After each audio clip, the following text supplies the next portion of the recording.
अस्सलाम वालेकुम dear health care professional, एक दफ़ा फिर मैं आपको ईसीजी के इस सेगमेंट में वेलकम करता हूं। ACLS की जो सीरीज़ है ईसीजी और रिदम एनालाइजेशन और रिदम आइडेंटिफिकेशन, इसमें मैं आप सबको खुशामदीद कहता हूं। नाज़रीन, मैं थोड़ा सा आपको फिर एक ओवरव्यू दे दूं कि जब तक ईसीजी के रिदम आपको नहीं आएंगे तब तक ACLS आपका कंप्लीट नहीं हो सकता। ACLS के लिए ये ज़रूरी है कि आपको रिदम आइडेंटिफिकेशन आनी चाहिए। अगर आपको रिदम आइडेंटिफिकेशन नहीं आएगी तो आप ACLS परफॉर्म नहीं कर सकते। अगर आप advance cardiac life support perform नहीं कर सकते हैं तो फिर आप पेशेंट को वो सर्विसेज कभी भी नहीं दे सकते जो कि पेशेंट को एक इंटरनेशनल स्टैंडर्ड पर सर्विसेज मिलनी चाहिए। तो मैं समझता हूँ कि आप एक सीरियस होकर इस चैप्टर को देखें कि इसमें आप एक आम हेल्थ केयर प्रोफेशनल भी आप ये सीख सकता है, ये स्किल्स अडॉप्ट कर सकता है, इन स्किल्स को इम्प्रूव कर सकता है और पेशेंट को वो बेटर केयर प्रोवाइड कर सकता है। नाज़रीन, सबसे पहले ईसीजी की तरफ आते हैं कि what is the ECG. ECG is a graphical representation of the electric activity of the myocardium, यानी कि हमारे हार्ट की जो एक्टिविटी है, इलेक्ट्रिक एक्टिविटी है, उसकी मदद से हम जो डिज़ीज़ हैं उनको हम डायग्नोज करते हैं। जो ईसीजी की इलेक्ट्रिकल एक्टिविटी है हार्ट की, तो उसकी मदद से जो है हम ये देखते हैं कि हार्ट में इस वक्त क्या चेंजेस आ रही हैं, इस वक्त क्या हो रहा है।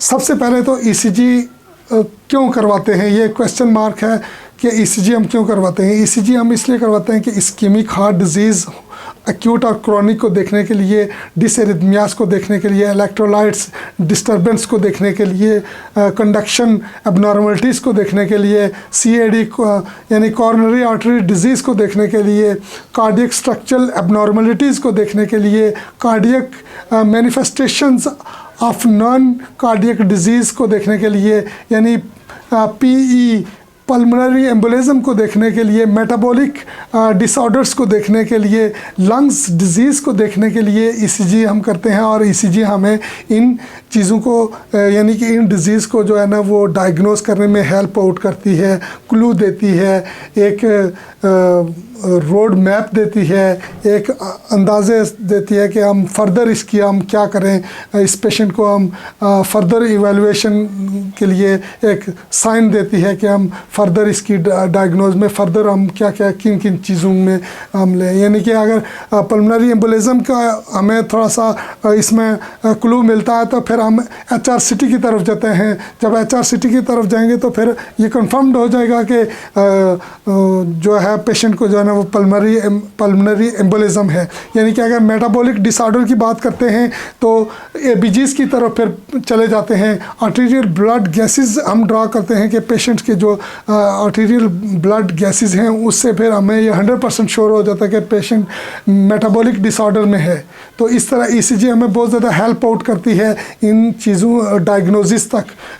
और इनिशियली ईसीजी एक वैसे भी जो है ना एक बहुत शॉर्ट प्रोसीजर है, एक 5 मिनट का प्रोसीजर है और उससे इजीली हम जो है ना वो इन चीज़ों की तरफ जा सकते हैं जो कि एक बहुत मेजर डिजीज़ हैं उनकी तरफ हम उनको डायग्नोज करने में हम बहुत शॉर्ट से टाइम में जो है ना वो इस ये कर सकते हैं, शॉर्ट टाइम में हम पहुंच सकते हैं। नाज़रीन, आगे जाते हैं। कंडक्शन पाथवे में आपसे डिस्कस करने लगा हूँ कि जो हार्ट का जो कंडक्शन सिस्टम है उसमें SA नोड है, AV नोड है, बंडल ब्रांचेस हैं, परकंजीज फाइबर हैं। यानी कि हमारे हार्ट से जब भी करंट जनरेट होता है वो SA नोड से होता है। SA नोड के बाद AV नोड में आता है, AV नोड के बाद बंडल ब्रांचेस में आता है, उसके बाद परकंजीज फाइबर में आता है। अच्छा, ईसीजी के कंपोनेंट क्या हो सकते हैं। ईसीजी में P वेव होती है। P वेव आर्टेरियल डीपोलराइजेशन और कंट्रैक्शन जब होती है तो P वेव जनरेट होती है। QRS कम्प्लेक्स वेंट्रिकल डीपोलराइजेशन होती है, कंट्रैक्शन होती है तो QRS जनरेट होते हैं। T वेव वेंट्रिकल रीपोलराइजेशन होती है, रिलैक्सेशन होती है तो फिर T वेव जनरेट होती है। हमारे पास जो सेगमेंट है वो PR सेगमेंट है। जो P और R का जो दरमियानी फासला है इसको हम PR सेगमेंट कहेंगे। डियर हेल्थ केयर प्रोफेशनल, मैं उम्मीद करता हूं कि आपको ये मेरी वीडियो पसंद आई होगी। आप मेरे चैनल को लाइक करें, सब्सक्राइब करें और दोस्तों के साथ शेयर करें।